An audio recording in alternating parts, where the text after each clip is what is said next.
તો ગાડાની વાહે બાંધીને લાવેલા ને તો ફરજે બાંધેલી ગમાય તો 5 વાગ્યાનું ટાણું થયું, દોવા ન ગયા, દોવા ન દીધું. ભેહું આવી ને એટલે આજુબાજુ વળ્યું જોવા આવી, લાવી રીતે આમ કરીને બેઠી પછી બોલે જે ગરદણીની બે હતી ને એને કીધું લે વીબળા મારે દેર તો ડોગો સારું કોઈ કહેવા. એ વીબળા પાસે ને સામો ઉત્તર હોત આપે લ્યો કે તમારા દેરના ડોબા ગોતતા જ આવડે છે ને, શું કરો તમે આનું? આ મોય કોઠાઓ જ ને મફમની વાતું એમ. 5 વાગે ભેં દોવા બેઠો, ભેં દોવા ન દીધું. 6 વાગી ગયા ન દોવા દીધું. 7 વાગી ગયા ભેં દોવા ન દીધું. પછી ઓલા મુંજાન બાપુજી કે અહીંયા આવત મુંજાન બાપુજી કાન શું જોઈને લેવા કે કાં કે દોવા નથી દેતી, સટક ફટક કરે. એ કે મારા નસીબમાં આવું હોય છે, તને જોઈને લાવ્યો, મેને જોઈને લાવ્યો, મને થોડી ખબર હોય આવું નીકળ્યું છે મારે. જ્યાંથી ભેં લીધી ત્યાં ફોન કર્યો તમારું ડોબું દોવા નથી દેતું. તો ઓલો પાછો એવો કે ખોળ આપ્યો તો કે હા, બાફેલ ઘોઘરી આપી હતી બાજરાની તો કે હા, કપાસી આપ્યા હતા તો કે હા, તો કે આ તેમાં કાંઈ નહોતું દેવાનું.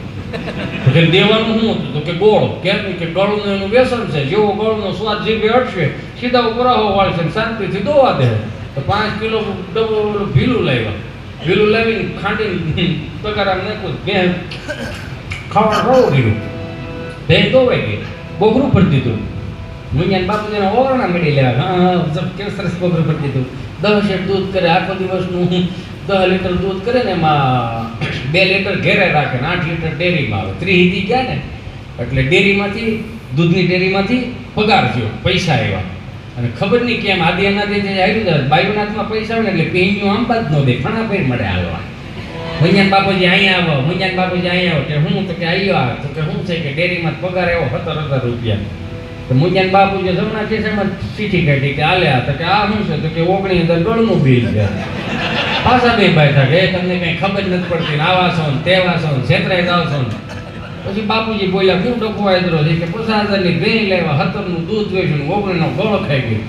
તો કે આમ થોડું હોય તો કે રાયડો નાખોમાં, ઘરની વાત ઘરમાં રાખો. દિવાલોને ખબર પડે ને કે સંસારમાં શું હાલે છે, એ દિવાલોની ખબર ન પડવી જોઈએ, નકર ગામ દાઢ કાઢશે.